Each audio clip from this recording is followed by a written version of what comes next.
কত ছেলে এমন আছে নিজে কম্বল দিয়ে ঘুমায়, মারে কম্বল দেয় না। অথচ আপনি ছোট ছিলেন, পেশাব করে দিয়েছেন শীতের রাতে, মা একটা বারের জন্য রাগ করে নাই। আপনার ঠান্ডা লেগে যাবে এই জন্য তুষুকের এক পাশে বিজা পাশে মা ঘুমিয়েছে, আর আপনারে শুকনা জায়গায় দিয়েছে। এরপরেও সন্তানের ঠান্ডা লাগুক মা চায় না, সন্তানের জ্বর আসুক মা চায় না। একটা কাশি দিলে মা সন্তানের জন্য চিন্তিত হয়ে যায়। ওই সন্তান কেমনে পারে, মায়েরে গোয়াল ঘরে রেখে দিয়েছে, নিজে বিল্ডিং বাড়ির মধ্যে ঘুমায় আছে। পুলিশ গিয়ে মাকে উদ্ধার করেছে, মার কাছ থেকে জানতে চেয়েছে আপনার কি কোনো অভিযোগ আছে।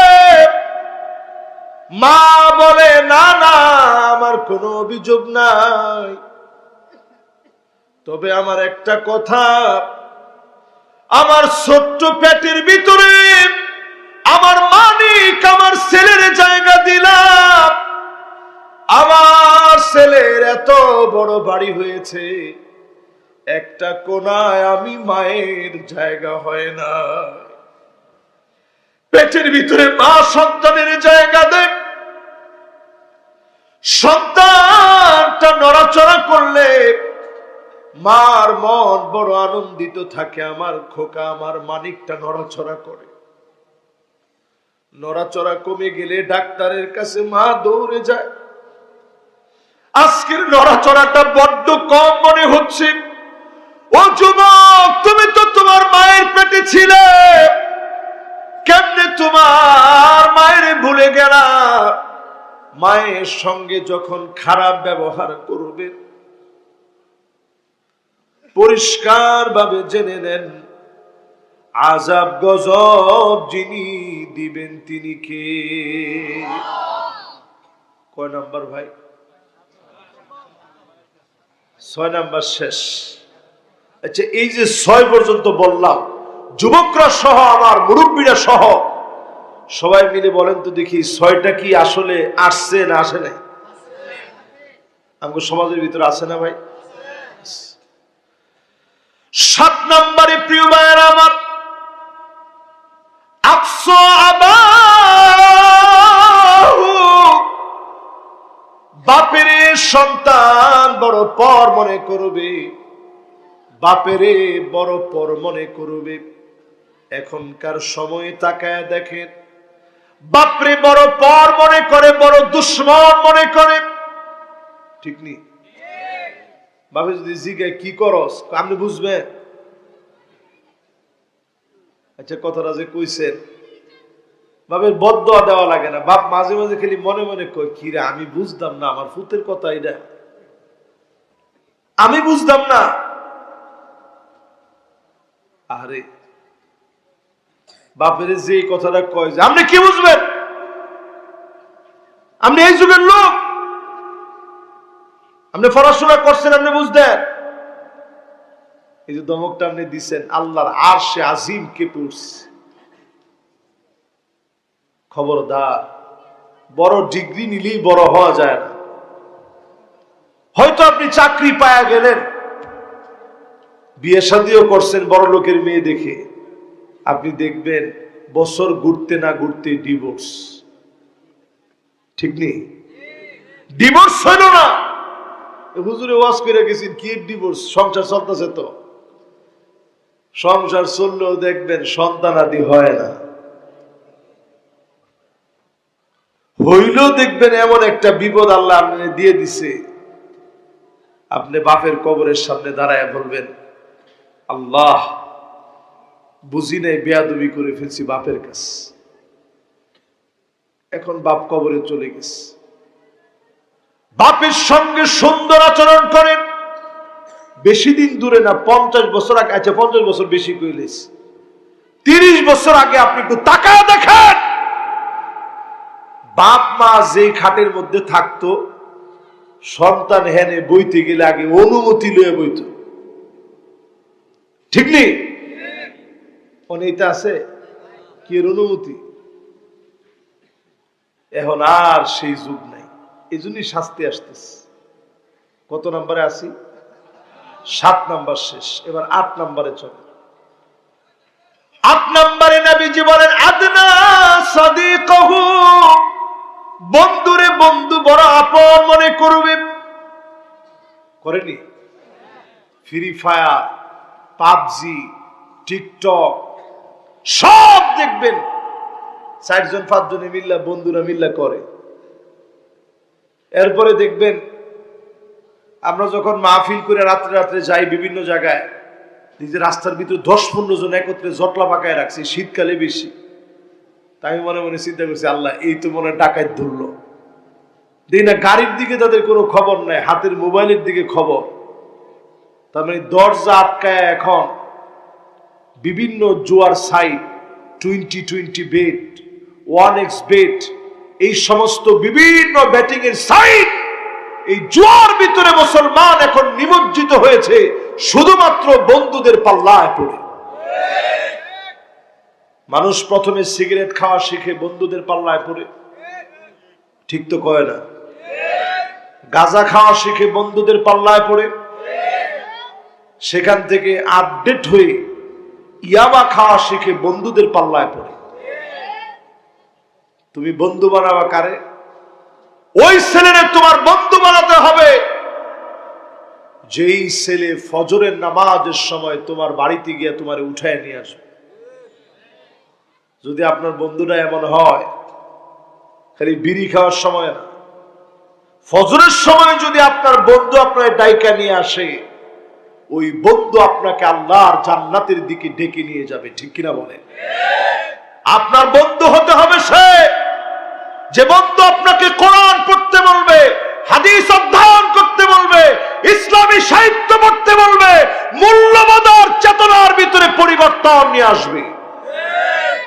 9 নম্বরে হাবিব জানায় গেলেন 1500 বছর আগে, যাহারাতিল আসওয়াতু ফিল মাসাজিদ, মসজিদে মসজিদে হট্টগোল শুরু হয়ে যাবে। ইমাম রে বাধা দিবে, খতিব রে বাধা দিবে। এটা অত জুড়তে নি, আচ্ছা এটা চলে চলে। এরপরে দ্বিতীয় অংশটা তো কই নেই, এক অংশ কইছি মাত্র। নবীজি 1500 বছর আগে বলে গেলেন এমন সময় আসবে হাত্তা ইয়াতাবাগান নাসু ফিল মাসাজিদ, মসজিদে মসজিদে পদ পদবী নিয়ে মারামারি, কাটাকাটি, হানাহানি শুরু হয়ে যাবে। এটা হইছে আমরা এলাকা? আরে না, আসলে হইছে। এরপরে আপনি একটু চাহা দেখেন না, খালি হয়েছে না মিয়া। এই যে ইমাম সাহেবের কিছু লোক আছে, ইমাম সাহেব বয়স কত? আপনার ইমাম সাহেবকে বয়স আর কত? চাচা আমার বয়স তো 30 বছর। মাশাআল্লাহ আমার বয়স 72 চলে, কিন্তু রুকু সিজদা শব্দই আপনার আগে দিতারি দেই না, খালি নামাজটা যদি না হয় এলাকা দেই না, খালি দিতারি আল্লাহর রহমতে। আচ্ছা আপনি কি পড়ুন? আমিও তো পড়ি সুবহান রাব্বিয়াল আলা, সুবহান রাব্বিয়াল আলা, সুবহান রাব্বিয়াল আলা 3 বার পড়া এরপরে গনি। আপনি কয়বার পড়ুন? আমি 9 পর্যন্ত গণ্য দেখি আপনি শেষ হয় না। কি করেন আপনি? ইমাম সাহেবরে যেই লোক এরকম পরামর্শ দিত যায়, এই লোকের আসলে নামাজ হয়? আরে কথা কয় না, নামাজ হয়? নামাজ তো হয়ই না। নবীজি বলেন আমা ইয়াকশাল্লাযী, খবরদার তুমি সাবধান হয়ে যাও, আইয়ারফা রাসাহু ক্বাবলা ইমাম, ইমামের আগে যে মাথা উঠায় ফেলে, আইয়ুহাউইলাল্লাহু রাসাহু রাসাল হিমার, তার চেহারাটা গাধার মতো হয়ে যেত, চেহারা পরিবর্তন হয়ে যেত, আল্লাহ সিল মারা বেয়াদব বানায় দিতেন। নবীর উম্মত দেখে আল্লাহ বাঁচায় দিয়েছে। আচ্ছা কত দি সাগর দি বিরামতপুর খিদিরপুর মিল্লা 5টা লোক যদি এরকম গাদার মতো চেয়ার হইতো, উপায় আছে? চালাকসর বাজারে গেল, মানুষে কইতো এই যে বেটাটি দেখতেছ সবচেয়ে বড় বেদ্য বেড়া। কিন্তু আল্লাহ এই লজ্জা আপনারা দিতে চায় না, এই জন্য জমিনের উপরে ঠিক আছেন, নাহলে টাইনা জমিনের ভিতরে নিয়ে যেত। আলেম ঘরে গিয়ে বাধা দেন, হুজুর থামেন। এই বাধা দেওয়ার আগে আপনি চিন্তা করেন, নামার লগে লগে জমিন আপনার টান মারতো, মারে না কিল্লিগে শুধু নবীর খাতিরে। জোরে করে আল্লাহু আকবার। কয় নাম্বার? মাশাআল্লাহ, একেবারে টাইমে টান, একেবারে টাইমে টাইমে ইনশাল্লাহ সুন্দরভাবে আছি আমরা। কয় নাম্বারে আছেন? 9 নাম্বার। এবার 10 নাম্বারটা মিলাই দেখেন রাসূল কি বলেন। নবীজি 10 নম্বরে বলেন, সাদুল কবিলা ফাসিকুহুম, ফাসিকরা এলাকায় এলাকায় অলিতে গলিতে নেতা হয়ে যাবে। অনেকে আওয়াজটা কয় না, ঠিক নেই? আপনি যদি মনে করেন শরিয়া আইনে দেশ চলবে না, রাষ্ট্র চলবে না, পরিষ্কার ভাবে জেনে নেন আপনি ফাসিক। এই যে আপনার এটা কেউ ফতোয়া জিগাইছে যে হুজুর আপনি ফতোয়াটা দিন, শরিয়ার আইনে চলবো? আপনি হেলমা ফতোয়া দিলেন যে না, ও চলতো না। কেউ না জিগাইতে একবার ফতোয়া কি লিখে দিলেন? কোন ফতোয়া দিয়া খুব সুবিধা হয় না, লস হয়েছে। না জিগাইতে ফতোয়া দিয়া লাভ না লস? খবরদার ফতোয়া দিতে যায় না। রাসূল 10 নম্বরে সতর্ক করে গেছে। 11 নম্বরে হাবিব আমার 1500 বছর আগে বলেন, জাইমুল কওমে আরযালুহুম, বড় বড় নেতা হবে বড় বড় দুশ্চরিত্র, লম্পট, বাজে লোক। ঠিক তো কয় না? দুশ্চরিত্র আরযালুহুম মানে যাকে একেবারে নিকৃষ্ট মানুষ। নিকৃষ্টর কাতারে যদি আপনি নাম্বার দেন, হেলে হইব ফতন। এরকম বেড়াই যদি বড় বড় নেতা হয়, ওই জমিনের উপরে গজব আসে। আমরা দেখেছি বিগত 16 বছর যারা বাংলাদেশকে শাসন করেছে, জেল জুলুম নির্যাতনের মধ্য দিয়ে এরা নিকৃষ্ট চরিত্রের মানুষ ছিল। এমন নিকৃষ্ট ছিল এরা। আরে হ্যাঁ, বাংলাদেশের কিংবদন্তি আলেম, আলেম কুল শিরোমণি, মুফাসসিরে কোরআন আল্লামা দেলওয়ার হোসেন সাইদি রহমতুল্লাহ আলাইকে রাজাকার তারা বলেছে, আমি দেখেছি একটা গালি তাদের পতনের কারণ হয়েছে। ঠিক নেই? তাহলে একটু হিসাব মিলায় দেখেন, নিকৃষ্ট চরিত্রের লোক যদি নেতা হয়, ওই জমিনের উপরে গজব আসে। আপনাদের কষ্ট হইতেছে? আমি কি আর 5-6টা মিনিট আপনাদের কাছ থেকে নিলে কষ্ট হবে না তো? একটু আগে ফিরছি, ফুলামন্দি কইতেছে গতকালকে ওয়াজ হয়েছে 11টা ফোন। তো আর একটু সময় নিয়ে আপনার কাছ থেকে, এলাকার মানুষ তো কই পায় আপনি, মাশাআল্লাহ লুকাইতেছে তো তারা তাড়াতাড়ি আন। আমরা ওয়াজের শেষ দিকে আছি, মাশাআল্লাহ। এই যে আরো 3-4 জন ইয়ং জেনারেশন আসছে, মাশাআল্লাহ, লিল্লাহি তাকবীর। এই ইয়ংরা দিনের দিকে আসলে দিন বিজয় ইনশাআল্লাহ কর। মাশাআল্লাহ, দেখছেন এখন ইনশাআল্লাহর জোর কেমন। এই যে এরা জোয়ান, মাশাআল্লাহ। এবার একটু আমার লগে লগে কন্ত দেখি, এই চরিত্রগুলা যদি নেতার ভিতরে না পান, ওই লোকের আপনি নেতা মানবেন না। আমিও নেতা মানি না। কোন চরিত্র? 1 নাম্বার নেতার ভিতরে থাকতে হবে হুব্বুন নাস। আমার নেতা হবে ওই লোক যারে মানুষে সামনে না পিছনে পিছনেও ভালোবাসে। এই ভালোবাসা দুনিয়া থেকে আসবে না। আল্লাহ পাক ডেকে বলবেন, জিবরিল ইন্নী উহিব্বু ফুলানান ফাহিব্বুহু। জিবরিল রে, আমি আমার অমুক গোলামকে ভালোবেসে ফেলেছি, তুমিও ভালোবেসে ফেলো, জিবরিল আলাইহিস সালাম ভালোবেসে ফেলবেন, আকাশের ভিতরে নাম ঘোষণা হয়ে যাবে, জমিনের ফেরেশতাদেরকে জানায় দেওয়া হবে, লোকদের কানে কানে দিয়ে দেওয়া হবে, এ ভালোবাসা যিনি মানুষের অন্তরে দিয়ে দিবেন তিনি কে?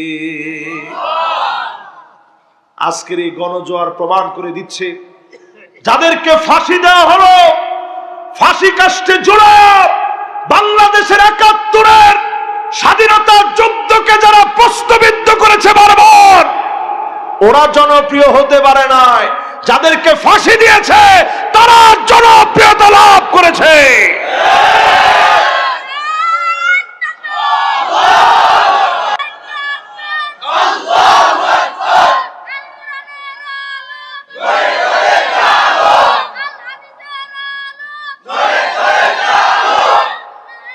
মাশাআল্লাহ মাশাআল্লাহ, ও যে তাকবীর ধারাতে বাজান তুমি, মাশাআল্লাহ মাশাআল্লাহ মাশাআল্লাহ। বসেন, ও যে তাকবীর দিছে আপনি এটা মস্কারি মনে করে? দেন কি তাকবীরটা দিছে, মাশাআল্লাহ। আল্লাহরে কবুল মঞ্জুর করুক, পড়েন আমিন। তুমি কিসে পড়ো বাবা? মাদ্রাসায় পড়ো? মাশাআল্লাহ, মাদ্রাসার সভাপতি সাহেবের ছেলে, মাশাআল্লাহ। ও কিন্তু আমি আসার পরেও তাকবীর দিছে রাস্তায়, এরপরে তাকবীর দিছে এখানে। তো চিন্তা করেন, এই জমিনে দিন কায়েমে খুব বেশি লোক লাগে নাই। এক খালিদ বিন ওয়ালিদ 9টা তরবারি ভাঙছে মওতার প্রান্তে। জোরে কোন আল্লাহু আকবার। আমি জর্ডানের মওতার প্রান্তে গিয়ে আমার নিজের এত মিসকিন মনে হয়েছে, আমি মওতার প্রান্তে ডান আর বামে শুধু হাঁটছি আর চিন্তা করছি, এর কোন জায়গায় না জানি খালিদ বিন ওয়ালিদের পা পড়ছে। যেই যুদ্ধের ভিতরে নবীজি সেনাপতি বানায় দিলেন যায়েদ বিন হারেসাকে, যায়েদ বিন হারেসা শহীদ হয়ে গেল। নবীজি সেনাপতি বানায় দিয়েছিলেন আব্দুল্লাহ বিন রাওয়াহাকে, আব্দুল্লাহ বিন রাওয়াহা শহীদ হয়ে গেল। নবীজি সেনাপতি বানায় দিলেন জাফর বিন আবি তালেবকে, জাফর বিন আবি তালেব শহীদ হয়ে গেছে।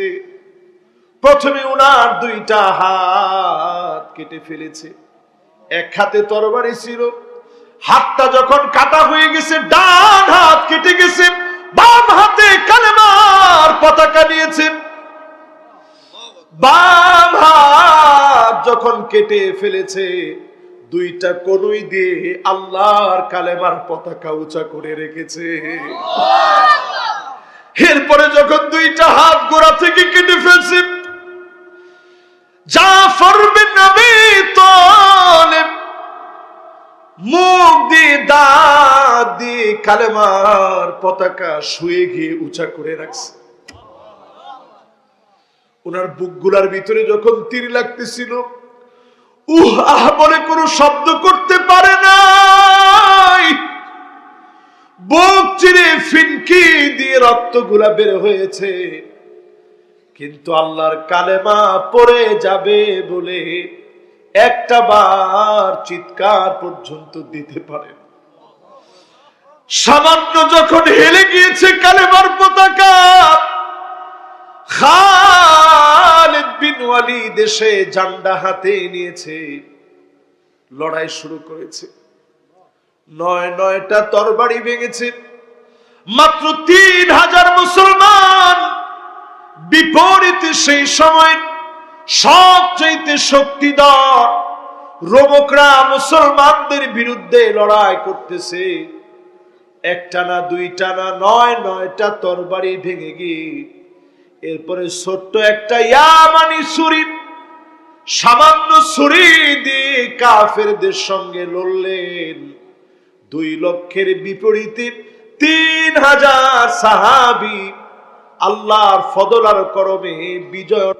ভূমিকম্প শুরু হবে, চতুর্দিকে সিরিজ ভূমিকম্প চলছে। ভয় পাওয়ার জন্য আপনাদেরকে বলছি না, ভূমিকম্পরে ভয় না পেয়ে ভূমিকম্পের মালিকরে ভয় করেন। গুন্ডামি ছেড়ে দেন, চাঁদাবাজি ছেড়ে দেন, ভূমিকম্প বন্ধ হয়ে যাবে। প্রিয় ভাইরা, এরপরে আযাব আসবে খসফান, ভূমিকম্পের মধ্যে না হয় আল্লাহ আপনাকে বাঁচাই দিল। এরপরেরটার নাম ভূমিধস, মাটিটা কাদার মতো হয়ে যাবে। বিল্ডিং যখন টান মারবে, বাঘ যেমনি শিকার করে এমনি শিকার করবে। বাঘ যখন থাবা দেয়, এত বড় মানুষ আপনার বাঘ ছিঁড়া খাইতে কয় মিনিট লাগবে?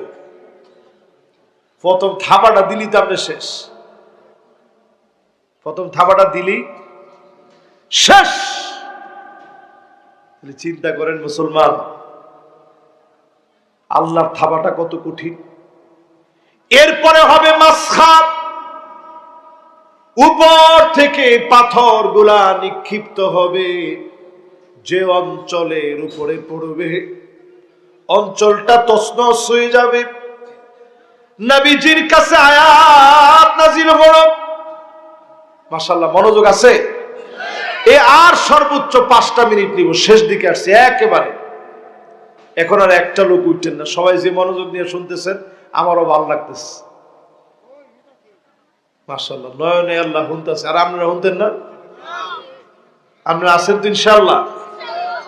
নবীজির উপর আল্লাহ আয়াত নাযিল করছেন, কুল হুয়াল কাদিরু আলা আন ইয়াবআসা আলাইকুম আযাবাম মিন ফাওকিকুম। ও নবী, আপনার উম্মত উল্লাফাল্লা করলে উপর থেকে শাস্তি আসবে, পাথর পড়বে, শিলাবৃষ্টি হবে, বছর জুড়ে বৃষ্টি হবে। নবীজি কান্না শুরু করলেন, আল্লাহ একবারে এরকম শাস্তি দিয়া সবারে মেরে ফেলেন, আমি ওর উম্মতরে পাবো কই? 2 নম্বরে আল্লাহ রাব্বুল আলামিন জানায় দিলেন, নবী তাহলে শুনেন, আও মিন তাহতি আরজুলিকুম, পায়ের নিচ থেকে আযাব আসবে। নিচের আযাবের নাম ভূমিকম্প, নিচের আযাবের নাম ভূমিধস, নিচের আযাবের নাম সাইক্লোন, ঘূর্ণিঝড়, নিচের আযাবের নাম হলো জলোচ্ছ্বাস হয়ে প্লাবিত হয়ে যাওয়া। নিচ থেকে আযাব আসবে। নবীজি আবারও কাঁদলেন শুধু উম্মতের মায়ায়। এবার আল্লাহ জানায় দিলেন, নবী হে, যদি এটাও কঠিন হয় তাহলে ইয়ালবিসাকুম শিয়া ওয়া ইউযীকু বা'দুকুম বা'সা বা'দ।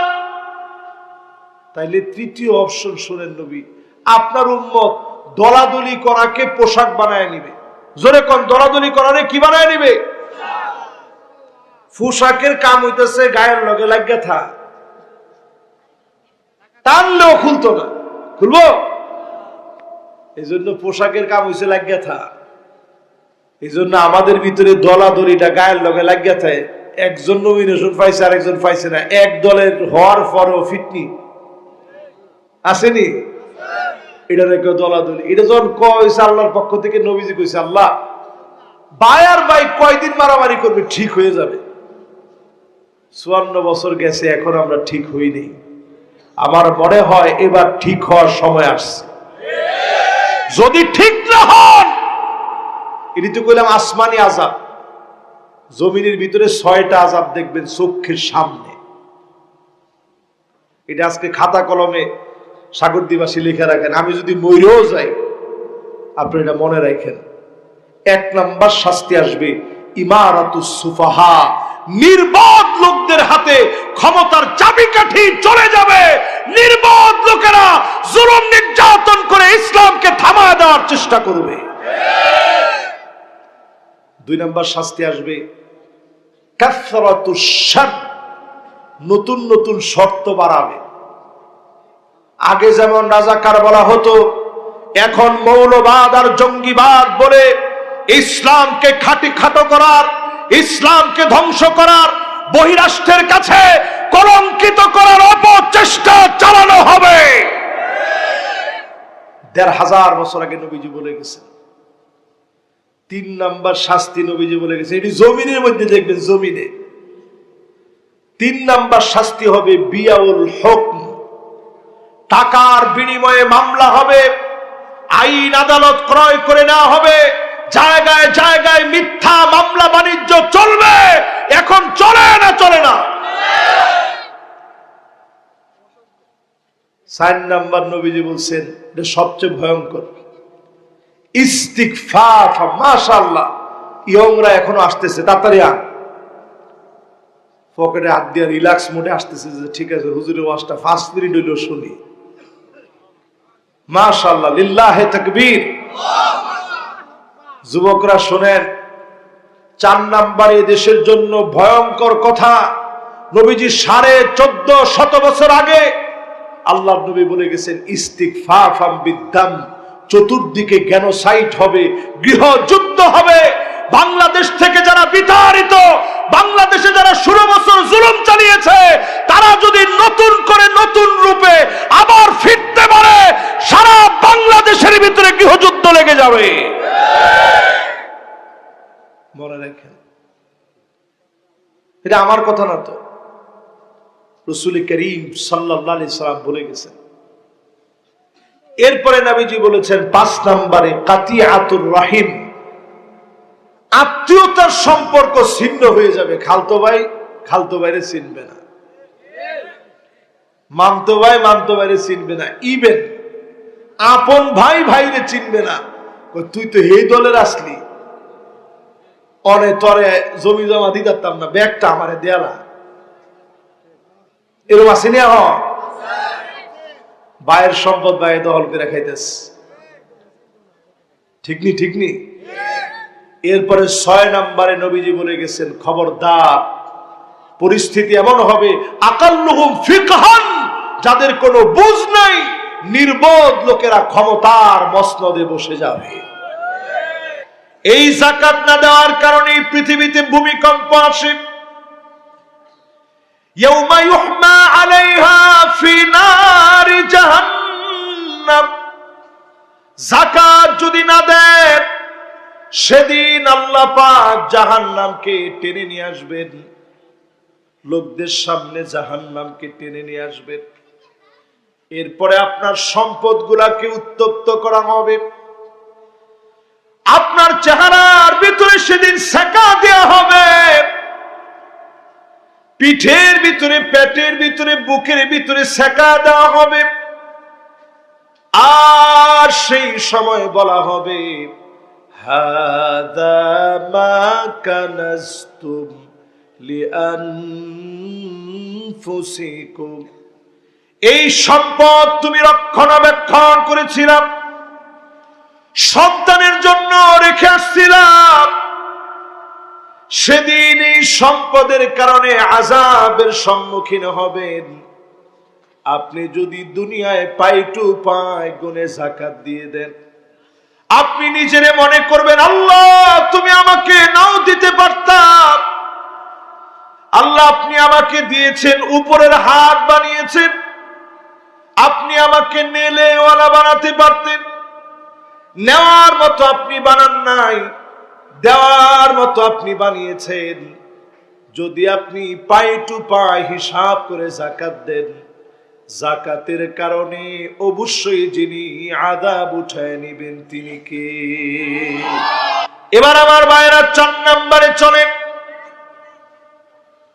ওয়াতুল্লিমা লিগাইরিদ দ্বীন, আলেম হবে, ইলম শিখবে, আলেম হবে, মুফাসসির কোরআন হবে, খতিব হবে, বড় বক্তা হবে, শুধুমাত্র দুনিয়ার জন্য। এই জায়গায় আসলে ধরা পড়ে যায়, বড় আলেম হবে শুধুমাত্র দুনিয়ার জন্য। এই জায়গায় আসলে বড় ভয় লাগে আমাদের মনে। বহু আলেমকে সেদিন আল্লাহ মাথা নিচের দিকে দিয়ে দিবে, পা গুলা সেদিন উপরের দিকে লটকায় দিবে। আল্লাহ পাক সেদিন বলবে, গোলাম,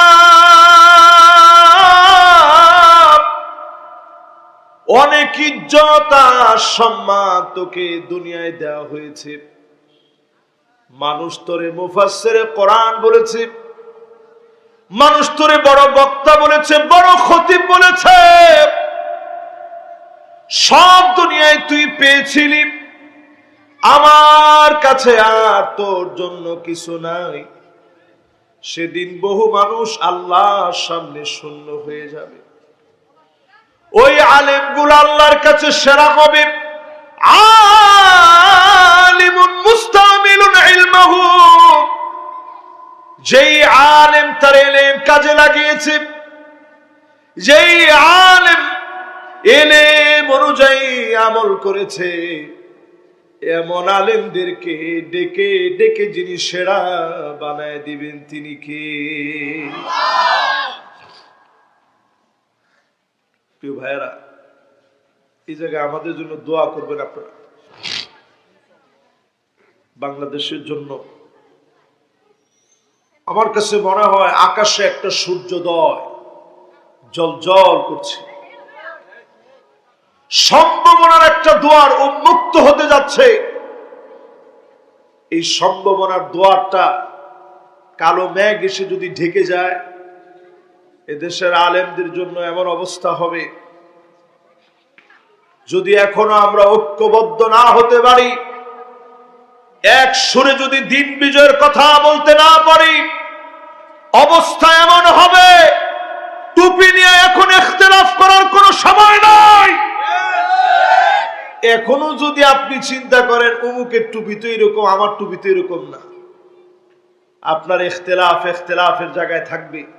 এই মতবিরোধ আর মতানক্যের কারণে বাংলাদেশের ভাগ্যাকাশে যদি মেঘ এসে যদি ঢাকা পড়ে যায়, এমন পরিস্থিতি হবে, টুপি তো পরে, মাথা থাকলে তো টুপি করবেন, বহু আলেমকে গলা কেটে গাছে ঝুলায় রাখা হবে। কথা কি আপনারা বুঝতেছেন আমার? আজকে কথা বলতে আমার আর কোনো না ভয় তো আমি কোনো সময় পাই না। কি কম না কোন আমি নসুন্দির বললাম, আপনি মনে করেন আমি ভয় পাই? সুবহানাল্লাহ। বিগত 16 বছরের কোন একটা দিন কোন কথায় আমাকে ভয় পেয়ে কথা বলতে হয়নি, আর এখন তো ভয় পাওয়ার প্রশ্নই আসে না। জোরে করে আল্লাহু আকবার। কিন্তু কথা বলতে আজকে আমি বলবো এই কথা, আলেম ওলামা, এই যে আমি লাল টুপিটা শুরু করলাম মিশর থেকে এসে পড়া, কেন জানেন? বাংলাদেশের টুপি নিয়ে পর্যন্ত মনে করে এই লোকটা যেহেতু এই টুপি পরছে তাইলে সে এই দলের লোক, সে যেহেতু এই টুপি পরছে নিশ্চিত সে এই দলের লোক। আমরা এত দলান্ধ হয়ে গেছি বাংলাদেশে। প্রিয় ভাইয়ারা আমার, আজকে যারা এখানে বসছেন, আমাদের একটা কথা হওয়া উচিত, লিআলাই কালিমাতিল্লাহি হিয়াল উলিয়া, জমিন যার আওয়াজ উঠবে কেবলমাত্র তার জন্য, বাতিলের কাছে মাথা নত করা যাবে না। যদি আলেম ওলামা সব ঐক্যবদ্ধ হয়ে যায়, আগামীর বাংলাদেশ সূর্য উঠা যেমন সত্য, আলেমদের নেতৃত্বে দেশ চলবে এটাও সত্য। কথা কি আপনারা বুঝতেছেন? ইনশাআল্লাহ। তাহলে কয় নম্বরে আছেন? 4 নম্বর পর্যন্ত মোটামুটি মুখস্থ হয়েছে তো আপনাকে। এবার 5ম নম্বর শুনে। 5 নম্বরে আতা আর রাজুলু ইমরাতাহু, স্ত্রীদের কথা স্বামীরা উঠবে আর বসবে, স্ত্রী যেমনে যেমনে বলবে স্বামীরা তেমনে তেমনে চলবে।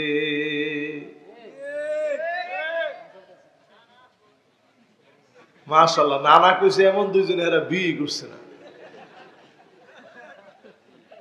আর যে 2-3 জন কইছে যে হ হুজুর চলতেছে এরকম, এরা খুব কষ্টে আছে, এই জন্য কয়ে লেছে মুখ ফসকে। আচ্ছা কোন তো দেখি এরকম আছে না নাই? সারা বাংলাদেশে থাকলেও আমাদের এই মনোহরদী থানাধীন এই সাগরদী, বিরামতপুর, খিদিরপুরে এই জাতীয় কোনো কর্মকাণ্ড একেবারেই নাই। একজনে কইছে বেশি, একজনে কইছে কম। যে কম কইছে এত অন্তত আমার ইজ্জতটা রাখছে যে হুজুর এই এলাকাটা যেহেতু আমনের, এত খারাপ নেই দিকের মানুষ।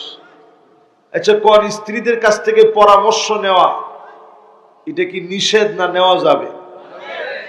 শুধু নেওয়া যাবে না, রাসূল নিজে নিছেন, এটা একটা সুন্নাহ। জোরে কোন আল্লাহু আকবার। নাহলে বিটেন তো অনি মনে মনে চিন্তা করলে যে আর ওয়াজ শুনতাম না, হুজুর একটু ওয়াজ করে গেল গাম করে বহুনের তালে। আচ্ছা কোন তো স্ত্রীদের কাছ থেকে বুদ্ধি নেওয়া যাইবো না যাইতো না? যাই। কিন্তু বেডি যদি কয় তোর মারে খাওয়াস না, এই বুদ্ধি নিবে? আরে কথা কয় না, এই বুদ্ধি নিবে? আতা আর রাজুল ইমরাতাহু, স্ত্রীদের কথায় উঠবে আর বসবে। তার মানে এই হলো আপনি আপনার স্ত্রীর কথা শুনবেন, কিন্তু আল্লাহ আর তার রাসূল যা করতে বলেছেন, ইহসানের যে দরজা রেখেছেন সেটা ভুলে যাওয়া যাবে না। পৃথিবীর ভিতরে কিয়ামতের আগে ইহুদি মহিলাদের কালচার সবার ভিতরে ঢুকে যাবে, সব নারীদের ভিতরে ঢুকে যাবে। দাজ্জাল আসার আগে একটা গ্রাউন্ড তৈরি হবে, আন্নানা নামক মহিলা বের হবে। এটা কেমন মহিলা? যে মহিলারা কিছু হইলেই করবো সবটা আমার নামে লিখে দেয়ালা। এরকম বিটেন আসেনি? দুরুমি আছে? যেখানে বিয়ে করছেন এইখানে জুড়ে কয়ে আছে, ঠিক নেই? এরপরে দেখবেন মান্না না, এটা কেমন? কথায় কথায় খুঁড়া দিব আর কেউ আমি দেখি আপনার বাঘটা খাইয়া গেলাম। অন্য বিটেন তৈলি ফুলাও খাইল, এরকম আছে? আছে। এরপরে দেখবেন হান্না না, সারাদিন কষ্ট করে আসছেন, আয়া কইছেন একটু এক গ্লাস পানি দিয়েছেন, এমন একজন আগেই কইছে দিত না। হুজুর পরিস্থিতি কিরকম হয়? আপনি কইছেন এক গ্লাস পানি দিও, তো এমন বেসকি দিছে পানি দিও। বেসকিটা হইন না, আপনি কইছেন না ফিফা শাহী নাই, দুষ্টামি করছি তোমার লাগে। এরপরে দেখবেন কান্না না, আপনার ছায়া দেখতে পারে না, ডাইনে গেল বুল, বামে গেল বুল, সামনে হাঁটলো বুল, পিছে হাঁটলো বুল। ভুল আর ভুল আছে না নাই? বর্তমান পৃথিবীর পরিসংখ্যান বলছে বর্তমান পুরুষের হার্টের ভিতরে এখন রিং পরানো হচ্ছে। রিং মানে আংটি। রিং মানে কি? এই যে এটা একটা আংটি না, এরকম আংটি পরায় না, এটা ভিন্ন রকম আংটি। তো বর্তমান সায়েন্টিস্টরা বলছে, মেডিকেল সায়েন্স বলছে এত পরিমাণ পুরুষের হার্টে এখন রিং পরানো হয়, মহিলারা আঙ্গুলের মধ্যে যতগুলা মহিলা আংটি পরে এর চাইতে বেশি সংখ্যক পুরুষকে সারা ওয়ার্ল্ডের ভিতরে এখন হার্টের ভিতরে আংটি পরার লাগে। ঠিক তো কয় না? অনেকে মনে মনে চিন্তা করছে হুজুর অনই ব্যথা লাগতেছে। এরপরে দেখবেন এমন সময় আসবে হাদ্দাকা, কিছু একটা কিনে আনছেন, কোনোদিন পছন্দ হয় না, দেখা মাত্র কয় কি আনলেন, কালারটা মরে যাবো কেমন হয়, ঠিক তো না, কালার মরতো না, এর আগে জামাই মরে যাবো, ঠিক নেই? যদিও বিষয়গুলো আপনারা একটু খুশি হয়েছেন, আসতেছেন যে বেডিকের কথা কইতেছে হুজুর আরেকটু কম কইতে এরকম। এরপরে দেখবেন সাদ্দাকা, এমন সব মহিলা বের হবে, কথায় কথায় স্বামীর সঙ্গে মুখে মুখে তর্ক করবে। এমন মহিলা সারা বাংলাদেশে থাকলেও এই এলাকায় না। আসেনি? আসেনি? এরপরেরটা কেউ আসে টাসে কিচ্ছু করেন না, চুপ করে থাকে। এরপরেরটা হইছে বাররাকা, মুখ থাকতে হাতে কি, হাত থাকতে আর মুখে কি। এমন কিছু মহিলা বের হবে যারা শুধু মুখ দিয়ে তর্ক নয়, গায়ে পর্যন্ত হাত তুলবে, এমন মহিলা এখন আছে না নাই? আমার তো মনে হয় এটার সংখ্যা এখন আরো বেশি। যেটি কইছে এটির মধ্যে সবচেয়ে বেশি এখন এটা কিছু হইলে লাড়ি লইয়া দেয়। আচ্ছা এই যে যতগুলা কইলাম এগুলা এখন আমাদের ভিতরে ঢুকছে না ঢুকে নাই? এর জন্য অন্যরকম দায়ী আমরা নিজেরা। কয়দিন আপনি আপনার স্ত্রীর সালাম দিচ্ছেন ঘরে ঢুকে? একজনে কইছে হুজুর একদিনও না। এটা একটু ব্যক্তিগত হয়েছে। দিচ্ছেন না আপনারা? দিয়েন। আর যাতে গিয়ে আগে আগে সালাম দিয়েন, পারবেন তো ইনশাআল্লাহ।